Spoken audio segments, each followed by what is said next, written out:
All right, let's come back to this discussion now. While reviewing the performance in education over the last 30 years, the ANC-led administration says nearly every young person aged between 15 and 24 years can read and write. Meanwhile, expert reports revealing that adult literacy in the country now stands at 85% from 64% in 1996. Also reminding us that under apartheid, the law prevented black people from entering skilled occupations. So, while being able to read and write is important, has South Africa, the education system in particular, produced enough technical skills that are geared for today's world of work? Well, here to answer that question is Dr. Blade Nzimande, the Minister of Higher Education, Science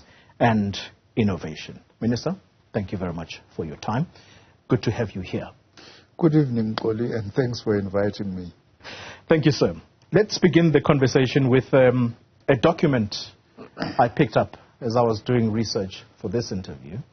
It was a document tabled at NEDLEC by the then ANC Secretary General, Gwede Mantashe. This was in 2008. So they were elected in 2007 in that December conference that you will recall very well. Yes. And so he goes to NEDLEC the following year to table this document. And in it, the document itself was on skills and economic growth in South Africa, which identified the following, and I want to quote directly. All black universities in South Africa, except the University of Durban Westville, have no engineering faculty. Since then, since that period that Mantashe spoke at NEDLEC, which was in 2008, yes. What can you tell us today about whether or not this has changed in South Africa's universities today? Yes, Toli, thank you very much. In fact, there's been significant improvement from that time. Even before I come to the engineering. In 1994, for instance, we had 49% of all university students being black. Today it's 71%, if not slightly more now. 71% is 2021. And also, since then, indeed, on engineering, virtually most of your former black universities, which we now call HDIs, have got engineering programs as a result of what this government has done.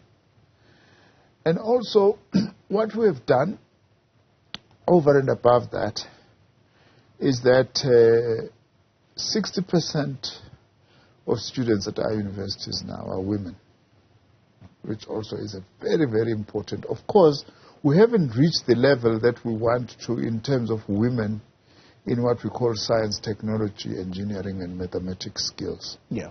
But nevertheless, there's been a huge improvement on that.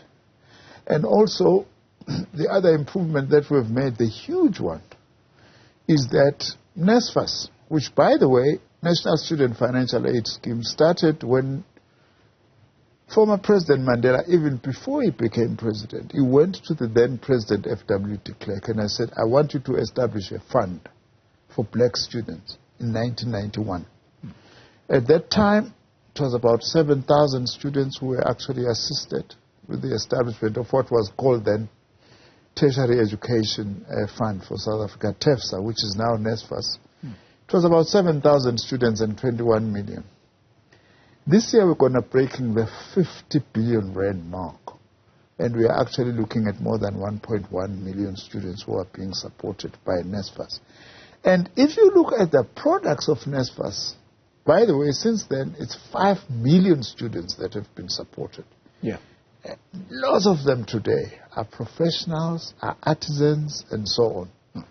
Which, by the way, I must also talk about artisans. Remember, before 1994, I must say this.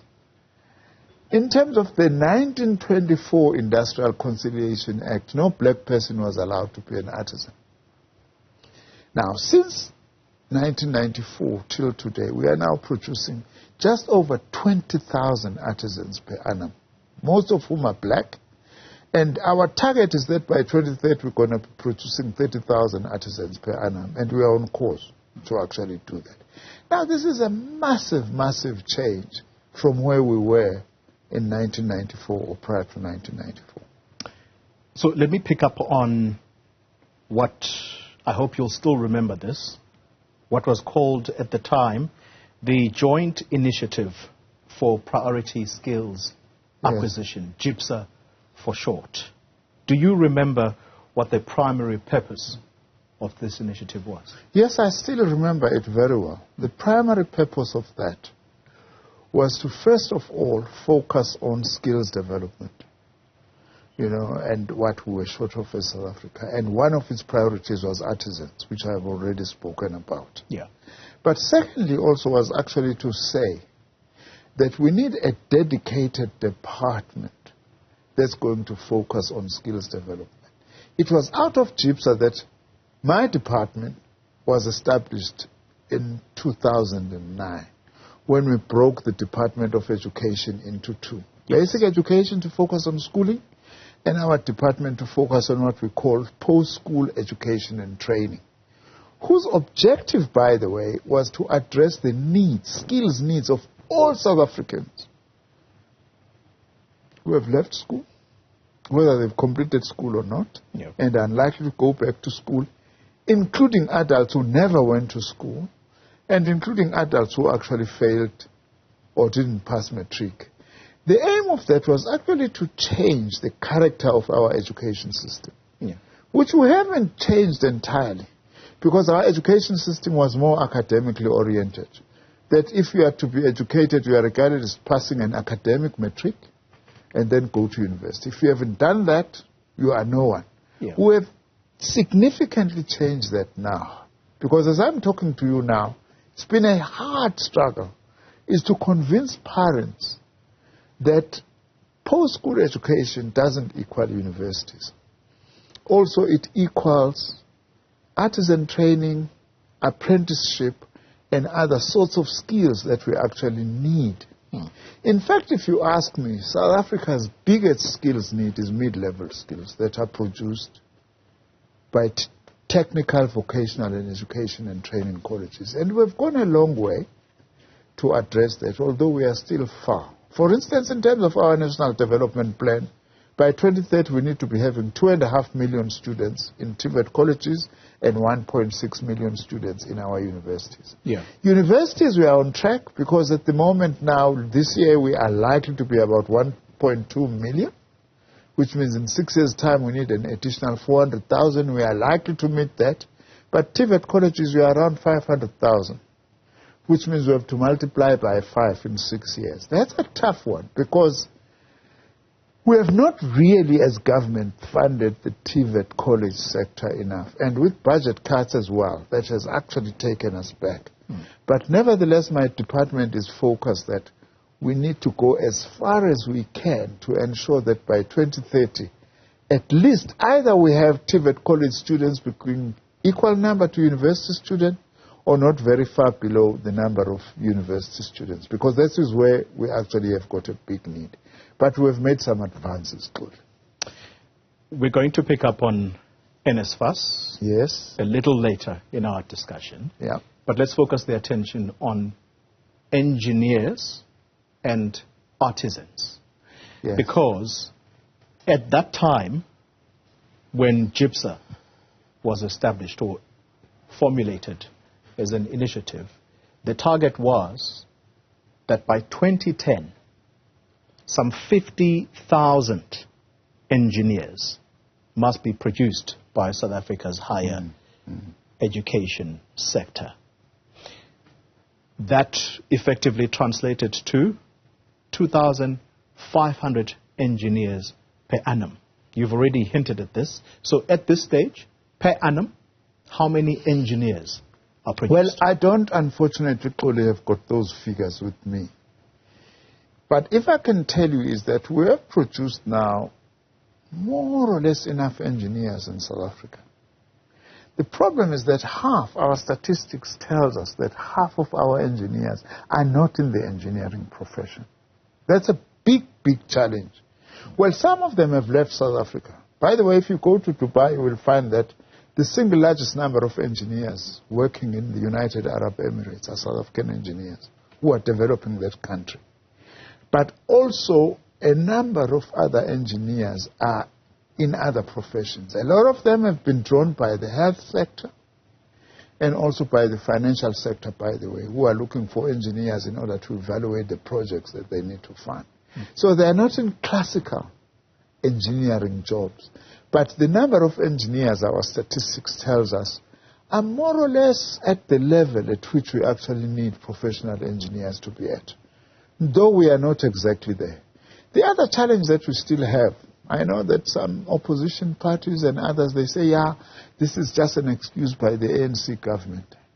We still have a problem that black engineers are still not given when they go to practice. Because if you are to be an engineer, like many other professions, we have to do your theoretical, your degree, and then you have to do your practical and so on. Yeah. A number of black engineers are still not yet given the kind of responsibilities that they need. For instance, let's take the construction sector. Yeah. A number of black engineers are still assigned to actually do engineering types of tasks that do not involve innovation and new designs and so on. They are more or less into maintenance and so on. That's still a huge problem that we have. That is why one of the major focus areas for my department is to forge a better relationship with industry so that we actually give these engineers the relevant practical experience to be able to be innovative and to be able to be qualified at the level at which we need them. Although, I must say, Xoli, unlike in 1994, today, more than half of engineering students who are studying engineering in our universities are black, which is a huge achievement because 1994, I don't even think they were at 15 or 20% students who were doing engineering because in the former black universities, as I have said, there was no engineering faculty. Virtually today in all our black universities, we actually have engineering schools and engineering faculties. One of them, I'm very pleased, I launched it at the University of Zululand, located now in Richards Bay, closer to industry. I want to pick up on the element you touched on a little earlier, and that is about engineers being supported from the moment they graduate to in-service training and to the world of work. Because one of the reasons, by the way, viewers may wonder why it is that we're focusing the attention on engineers, graduate engineers and artisans, is because that GHSA initiative established what was supposed to be a cluster of 5 top priority skills that were needed by the economy back at that time. And top of the list was, of course, engineering and artisans. So one of 4 pathways, as I was reading that document, one of 4 pathways for training engineers was for the establishment of further education and training colleges. How many of those have been established, Minister, to support these engineers that you decry as partially being trained for this skill? Well, let's distinguish there, Xoli. There is your TVET colleges, which are training artisans in the main, which we want them to train artisans in the main. And then you have got engineering, which are what we call technicians, as well as technologies in engineering, which in the past were produced by what we used to call technicons, which were changed into universities of technology. Well, if one may be self-critical, maybe we move too fast to change those technicons into universities of technology. Because once you attach the name university, people tend to associate that with research, and so on. Such that I am at the moment concerned that some of our former technicons are more now oriented towards research instead of being oriented towards producing technologists and technicians. Let me explain this a little bit, Xoli. In most of the professions, by the way, in South Africa, or occupations, if you like, You need a professional, and a professional must be supported by 3 or 4 technologies which are produced by universities of technologies and by 10 artisans which are produced by TVET colleges. So that is a very important focus area that we are focused on now. So one of the things that we are dealing with now is that these universities of technology, which were technicals in the past, they don't do what we call a mission drift. In other words, to focus more on research instead of, much as there is research that should be done, but they must be focusing more on producing skills for the workplace. Yeah. In fact, your technicons were very good in producing students who would come out with both theoretical and practical work experience. And that is one of the things that the Department of Higher Education and Training was established to focus on, which is what we are working at in terms of partnership between industry and universities and partnerships between industry and your TVET colleges in order to produce the kinds of skills that we actually need. We've made a lot of progress, by the way, on TVET colleges. We've now established what we call centers of specialization. What are those? Basically, is that TVET colleges that are good in producing electricians, we've identified them and we've strengthened them. And one of the things we discovered is that they've got weak relations with industry. We are now actually tying them to certain industries.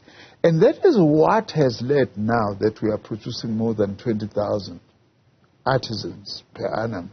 Because what has been short has been the practical work experience. And also I must say, by the way, historically in South Africa, artisans were white.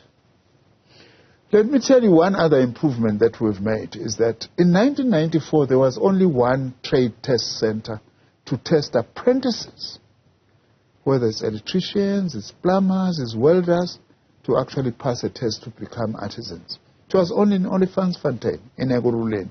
Today we have 35 trade test centers that were established in various parts of the country, such that Tintswalo, if I can use the president's example, doesn't have now to travel from KZN or Eastern Cape to go to Ekurhuleni, but now can go to the nearest TVET college and be able to do that. I'm also very proud, by the way, that I have established the first trade test center in Soweto. Can you believe it? In a big township like that, in welding. I wouldn't be doing my job if I didn't challenge you. Yes. The TVET college sector. Because just a week ago, our colleague in the Northwest put together a very sad story of a TVET college whose toilets don't work. Just the management of these TVET colleges. It's a sorry sight. Unless I'm completely wrong, you'll have to convince me otherwise that indeed these institutions are geared to produce what you are saying, which is 20,000 engineers per month. I mean, well, per year. I would accept the fact that not all TVET colleges have reached the level that we would want them to be. That is why we chose this route of saying we want to create centers of specialization. In other words, we say here is a TVET college that is offering a whole lot of disciplines, but let's focus on a few that we can actually develop. The centers of specializations. Those centers of specializations, which we've got 26 of them out of our 50 TVET colleges, are actually producing the kind of artisans that we actually need. We are aware, of course, we are under no illusion, that even in the same college that is a center of specialization, you will find that other programs are not yet at the required level, because we actually have got to put more money into infrastructure, and we do not have enough of that. But where we have established centers of specialization, we have partnered with industry in order to improve that. Yeah. Those centers of specialization also, by the way, act as examples or pilots of what we need to do with the rest of the TVET college sector. You know, one thing I'm proud of today is that we are actually placing a lot of TVET college students into industry for workplace, and a lot of them are becoming employed.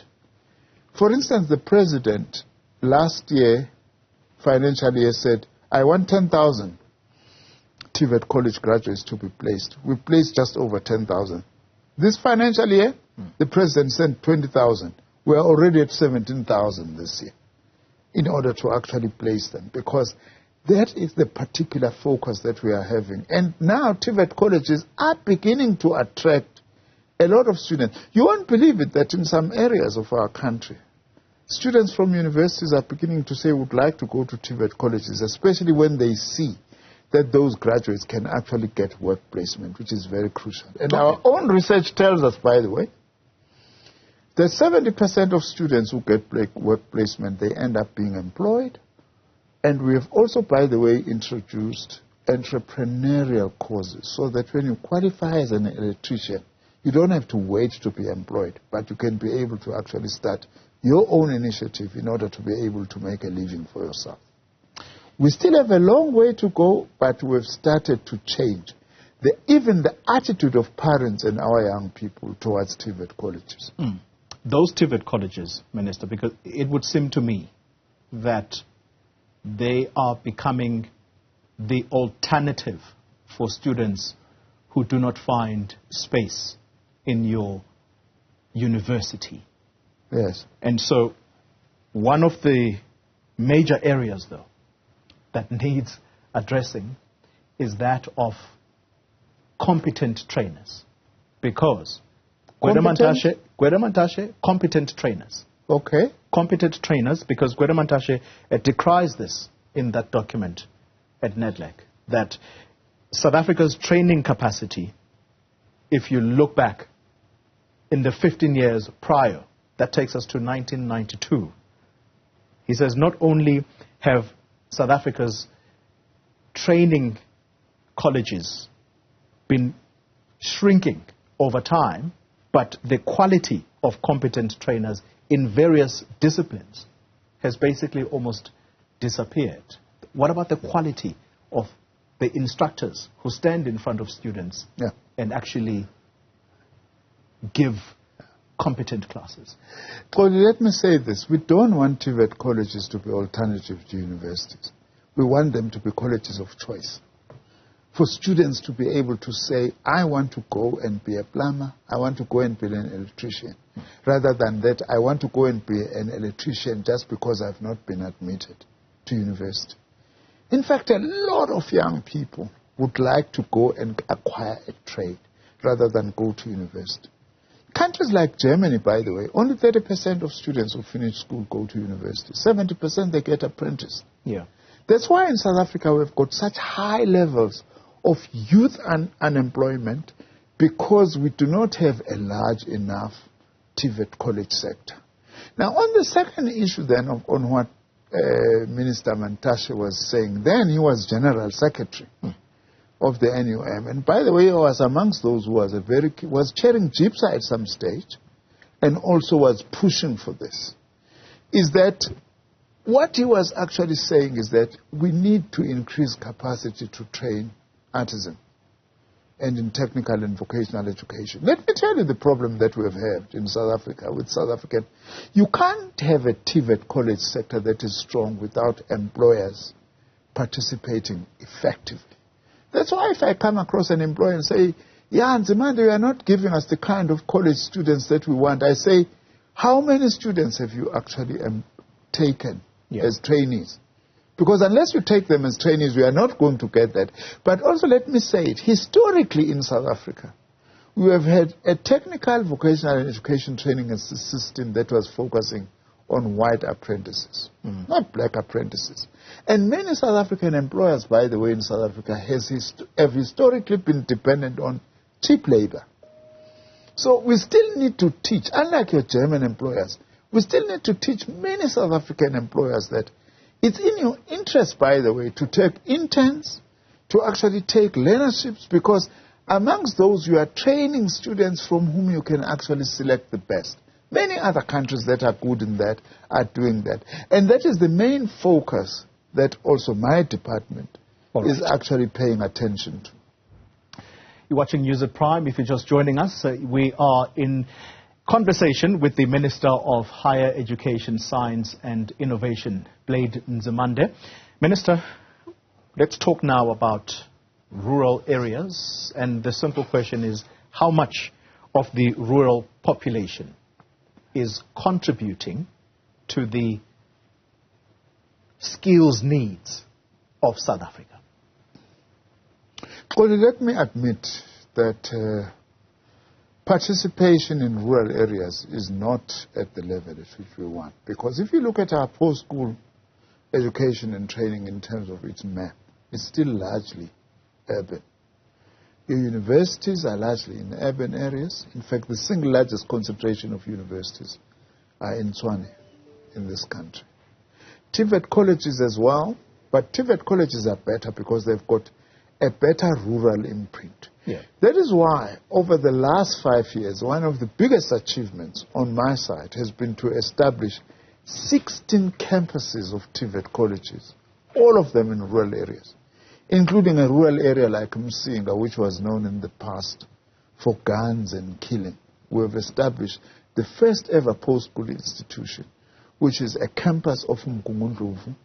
And we've also done that in the Eastern Cape. We've also done that in Limpopo, as well as skills centers, because we are also quite keen to train rural kids in rural areas so that also hopefully, instead of migrating to the cities, they can be able to remain in the rural areas. Yeah. For instance, to train electricians, to train welders, to train bricklayers in rural areas, which these 16 campuses are actually doing, because there is lots of development in parts of the rural areas. I'm sure we have seen some of the houses when you drive in many of the rural areas in South Africa that are there in order to train for that. But we are still not yet there. But we are very conscious as government that we can't only be focusing development in the urban areas, including skills development.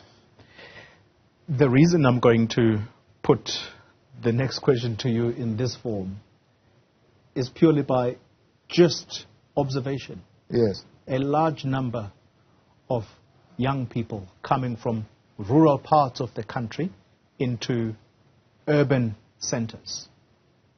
There is still a large population, what is called in-migration into urban centers. If indeed there was a focus on developing rural areas through skills development, wouldn't you agree that this phenomenon of in-migration into urban centers, it wouldn't be happening?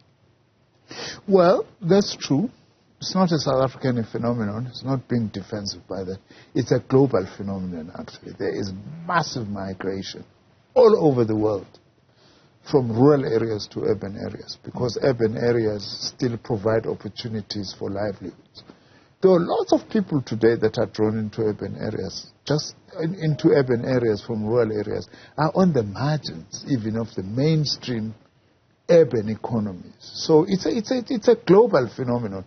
Not only, by the way, in South Africa are we faced with migration from rural areas of South Africa to the urban areas. We are also having the whole of the SADC region, which is descending on South Africa because of lack of opportunities for livelihoods. It's a real challenge of that, you know. So that is why I'm saying that we're quite conscious, like this effort we are making. It may not be anywhere close to being enough, I accept, but to actually build TVET colleges in rural areas so that we are able to actually train youngsters from rural areas so that they are able to remain in the rural areas. Of course, in order to do that, we also need to ensure rural economic development and rural local economic development, which of course goes beyond just the Department of Higher Education and Training.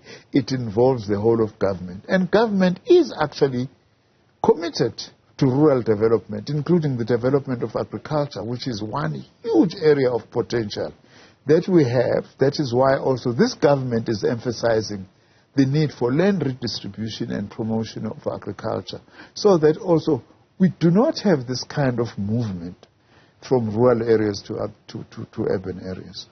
But it is a challenge. I agree with you there. We are making our own little contribution, which we hope we will be able to build on in future, to be able to actually train youngsters from rural areas so that also they can hopefully remain and be able to grow the economies in rural areas. For you to be able to sustain that investment into rural parts of South Africa, Minister, you need money. Yeah. And so earlier you made mention of budget cuts, specifically on NSFAS. I just want to give you a run-through of what has happened with NSFAS before I formulate my question. So last year, NSFAS abruptly defunding thousands of students who were previously approved, and I suspect it had to do with that 1.1 billion rand NSFAS shortfall.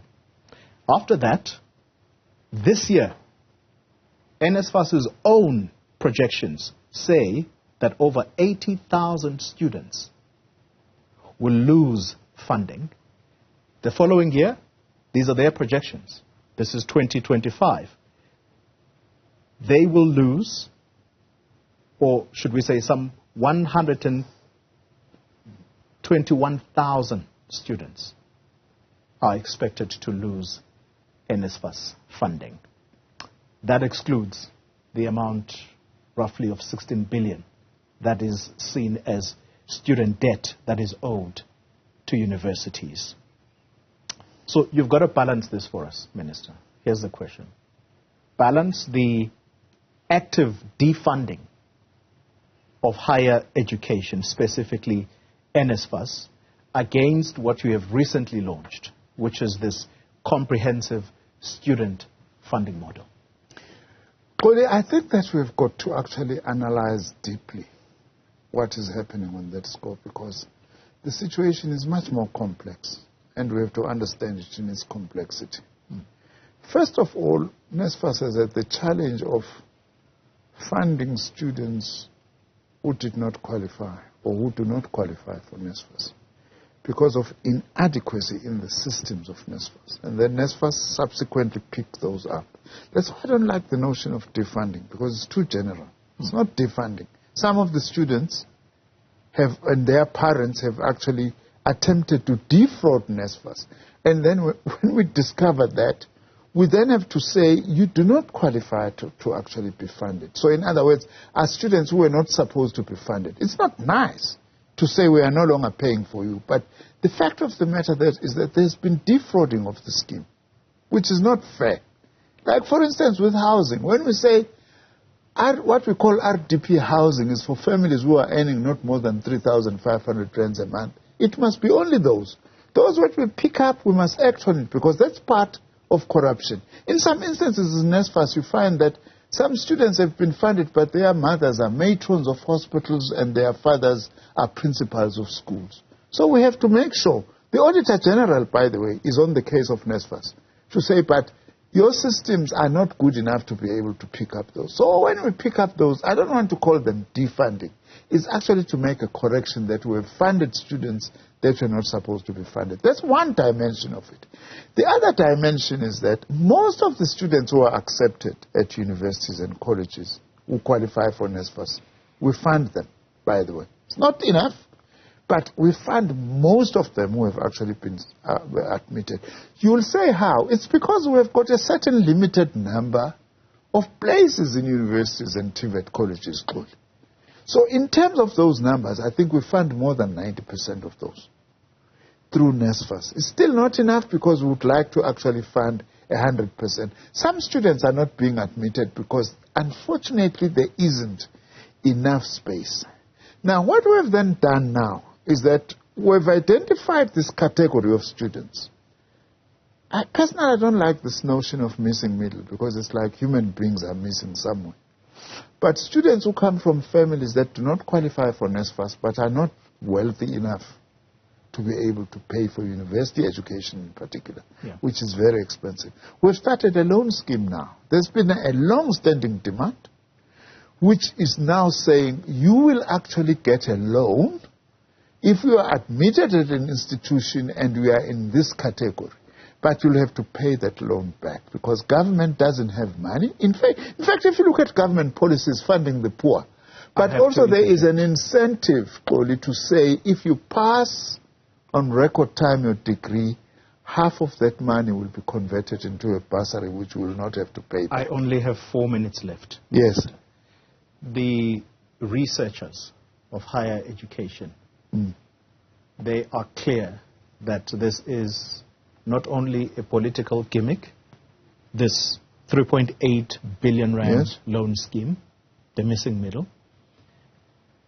They're saying that this is a debt trap for students whose financial stability by the time they go to work is going to be perilous.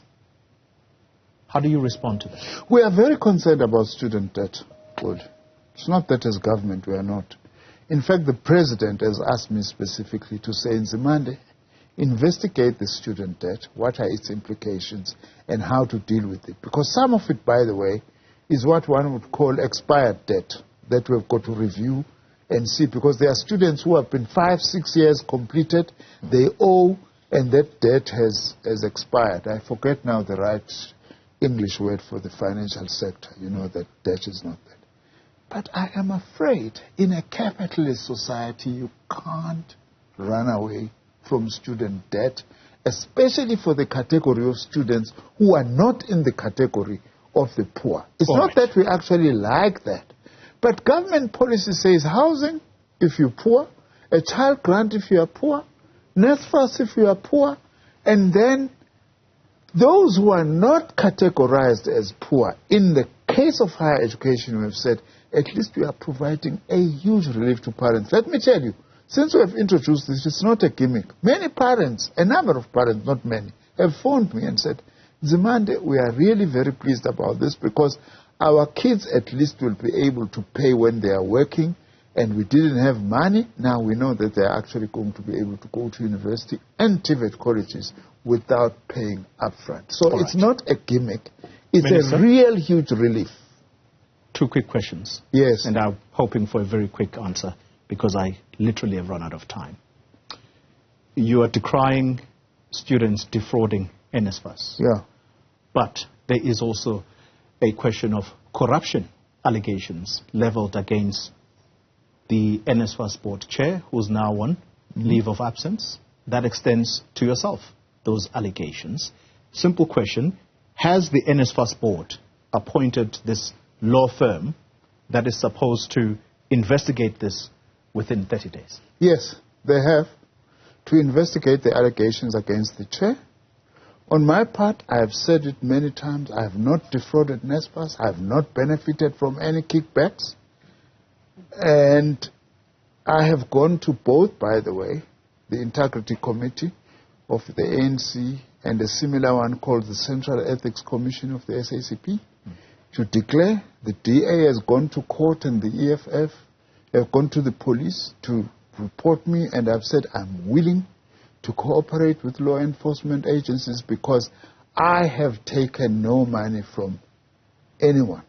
So, and I'm also going to cooperate with all law enforcement agencies. All what this is really is harvesting of allegations because our detectors are trying to discredit NSFAS because they know this is one of the most important achievements of this ANC government. What's the name of the law firm that is going to investigate all of this? I don't know what the name of the law firm is, but NSFAS, I have actually appointed that. The board is going to come and brief me because they've just recently appointed the law firm. They are still going to come and brief me as the board to actually say who are those. But I'm not interested who the law firm is, as long as it is a credible law firm that is also going to investigate this matter as quickly as possible. And all, by the way, the findings of the Werksman's investigation are going to be implemented. And I'm going to ensure that. A major, some people are saying this is going to be a precedent-setting event that will likely take place in Parliament this week. This is now a completely separate matter. Impeachment proceedings against suspended Western Cape Judge President John Hlophe. You are an ANC MP. Yes. Which way are you going to vote? Well, of course, all parties are guided by the mandate of their parties. I will vote according to that guidance and so on. It's just unfortunate, let me say this on the record, that someone of the caliber of Judge Hlophe, he's one of our leading legal scholars, a PhD graduate from Oxford University. It's very unfortunate that it actually comes to all this. But I will be guided by what my party is actually going to say in terms of what needs to be done. Unlike the opposition parties which say vote according to conscience, but they don't allow their members to vote according to conscience, I'm going to be guided by what my party, which is the African National Congress, is going to say. Dr. Blade Nzimande, thank you very much for your time. Thanks very much, Paul. Minister of Higher Education, Science and Innovation.